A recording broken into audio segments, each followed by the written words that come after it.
ಎಲ್ಲರಿಗೂ ನಮಸ್ಕಾರ. ನಾನು ನಿಮ್ಮ ಡಾಕ್ಟರ್ BK ರಾಮ್ ಪ್ರವೀಣ್, ಜನತಾ ಆಯುರ್ವೇದ, ಹಾಸನ. ಓಂ ನಮಾಮಿ ಧನ್ವಂತರಿ ಮಾದಿದೇವಂ ಸುರಾಸುರೈರ್ವಂದಿತ ಪಾದಪದ್ಮಂ ಲೋಕೆ ಜರಾರುಗ್ಭಯ ಮೃತ್ಯುನಾಶಂ ಧಾತಾರಮೇಶಂ ವಿವಿಧೌಷಧೀನಾ ಧನ್ವಂತರಿ ರಮಾನಾಥಂ ಸರ್ವರೋಗ ನಿವಾರಕಂ ಆಯುರ್ವೇದ ಪ್ರವರ್ತಾರ ಒಂದೇ ಪೇಷದಾಯಕಂ. ಸರ್ವೇ ಜನಾಃ ಸುಖಿನೋ ಭವಂತೋ ಸರ್ವೇ ಸಂತು ನಿರಾಮಯಃ. ಶಾಂತಿ ಶಾಂತಿ ಶಾಂತಿ. ವೀಕ್ಷಕರೇ, ನಿಮ್ಮ ಆರೋಗ್ಯವನ್ನು ಸೂಚಿಸುವುದು ನಿಮ್ಮ ಮಲ ಅಂದರೆ ಕಕ್ಕಸ್ಸು. ನೀವು ಮಲ ವಿಸರ್ಜನೆ ಯಾವ ರೀತಿ ಮಾಡ್ತೀರಾ ಅನ್ನೋದು ಬಹು ಮುಖ್ಯವಾದ ಪಾತ್ರ ವಹಿಸ್ತದೆ. ಯಾಕೆಂತಂದರೆ ಮಲ ವಿಸರ್ಜನೆ ಅಂದ ತಕ್ಷಣ ಕೆಟ್ಟದ್ದು, ಇದ್ರ ಬಗ್ಗೆ ಯಾಕೆ ತಿಳ್ಕೊಬೇಕು ಅಂತ ಒಂದು ಜನಗಳಲ್ಲಿ ಒಂದು ಅಭಿಪ್ರಾಯ ಇದೆ. ಆದರೆ ಇದು ಕೆಟ್ಟದ್ದು, ಹೌದು. ಇದು ಕೆಟ್ಟದ್ದಿದ್ದರೆ ಅದು ನಿಮ್ಮ ದೇಹದಿಂದ ಹೊರಗಡೆ ಹೋಗಬೇಕು. ಆದರೆ ಹೊರಗಡೆ ಹೋಗಬೇಕಾದ್ರೆ ಯಾವ ರೀತಿ ಹೋಗ್ತದೆ, ಯಾವ ಆಕಾರ ಇರ್ತದೆ, ಯಾವ ಬಣ್ಣ ಇರ್ತದೆ, ದುರ್ವಾಸನೆ ಇರ್ತದ, ಈ ಎಲ್ಲ ಒಂದು ಅಂಶಗಳು ಬಹು ಪ್ರಮುಖವಾದ ಪಾತ್ರ ವಹಿಸ್ತದೆ. ಯಾಕೆಂತಂದರೆ ನಿಮ್ಮ ಆರೋಗ್ಯದ ಸೂಚಕ ನಿಮ್ಮ ಮಲ ವಿಸರ್ಜನೆ.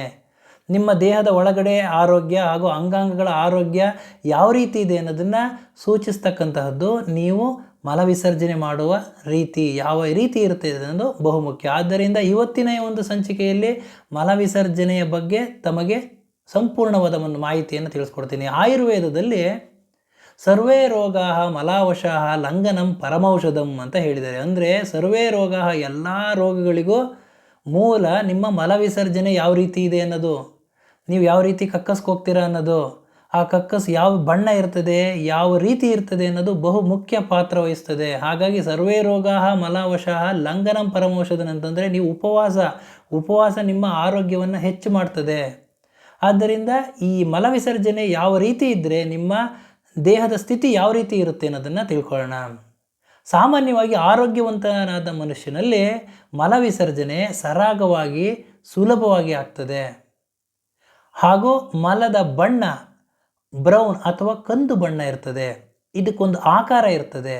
ಹಾಗಾಗಿ ಮಲ ವಿಸರ್ಜನೆ ಸರಾಗವಾಗಿ ಆಗೋದ್ರಿಂದ ಇದು ಜೀರ್ಣಕ್ರಿಯೆ ಸರಾಗವಾಗಿ ಆಗ್ತದೆ, ಜೀರ್ಣಕ್ರಿಯೆ ಸರಿಯಾಗಿದೆ ಅಂತ ಅರ್ಥ. ಆರೋಗ್ಯವಾದ ಮನುಷ್ಯ ಈ ಒಂದು ಮಲ ವಿಸರ್ಜನೆ ಮಾಡ್ತಾ ಇದ್ದಾನೆ ಅಂದರೆ ಆರೋಗ್ಯದಿಂದಿದ್ದಾರೆ ಅಂತ ಅರ್ಥ. ಇನ್ನು ಕೆಲವರಿಗೆ ಕಠಿಣವಾದ ಮಲ ಅಂತಂದರೆ ಕಾನ್ಸ್ಟಿಪೇಷನ್, ಮಲಬದ್ಧತೆ ಇರ್ತದೆ. ಗಟ್ಟಿಯಾಗಿ ಅವರು ಕಷ್ಟಪಟ್ಕೊಂಡು ಅವರು ಮುಕ್ಕಿರಿದು ಮಲ ವಿಸರ್ಜನೆ ಮಾಡ್ತಿರ್ತಾರೆ. ಅಂಥ ಒಂದು ಸಂದರ್ಭದಲ್ಲಿ ಈ ಒಂದು ಸಮಸ್ಯೆ ಇದೆ ಅಂತ ಅರ್ಥ. ಇದಕ್ಕೆ ಪ್ರಮುಖವಾದ ಒಂದು ಕಾರಣ ಏನು ಅಂದರೆ ಅವರು ನೀರು ಜಾಸ್ತಿ ಕುಡಿತಿರೋದಿಲ್ಲ. ಯಾವಾಗ ನೀರಿನ ಅಂಶ ಕಡಿಮೆ ಆಗ್ತದೋ ಮಲ ವಿಸರ್ಜನೆ ಗಟ್ಟಿಯಾಗಿ ಆಗ್ತದೆ, ಅವರು ಮುಕ್ಕಿರಬೇಕಾಗ್ತದೆ. ಆ ಒಂದು ಸಮಸ್ಯೆ ಹೆಚ್ಚಾಗ್ತದೆ. ಹಾಗೂ ನಾರಿನಂಶ, ಫೈಬರ್ ಅಂಶ ಇರತಕ್ಕಂತಹ ಆಹಾರ ಪದಾರ್ಥಗಳನ್ನ ಸೇವನೆ ಮಾಡ್ತಾ ಇರೋದಿಲ್ಲ. ಅಂಥವರಲ್ಲಿ ಈ ಒಂದು ಕಠಿಣವಾದ ಮಲ ವಿಸರ್ಜನೆ ಆಗ್ತದೆ.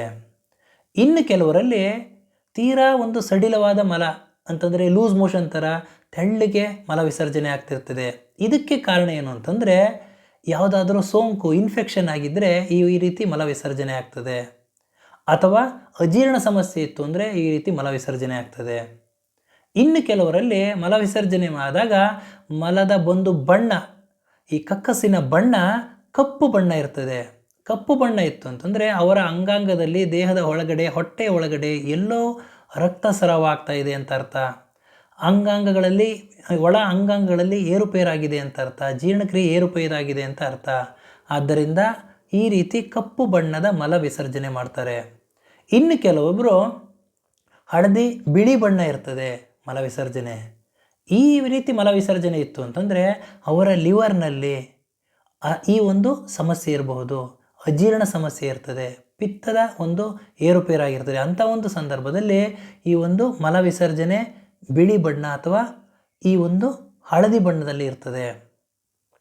ಹಾಗೂ ಇನ್ನು ಕೆಲವರಲ್ಲಿ ಮಲ ವಿಸರ್ಜನೆ ಮಾಡೋಕ್ಕೆ ಕೆಟ್ಟ ದುರ್ವಾಸನೆ ಇರ್ತದೆ.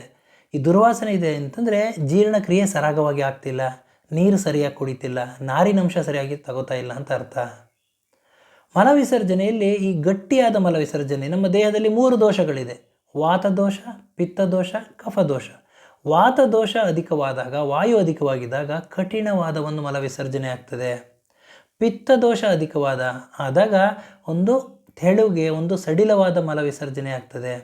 ಇನ್ನು ಕಫದೋಷ ಅಧಿಕ ಆದಾಗ ಜಿಗುಟು ಜಿಡ್ಡಿನ ರೀತಿಯಲ್ಲಿ ಮಲ ವಿಸರ್ಜನೆ ಆಗ್ತದೆ.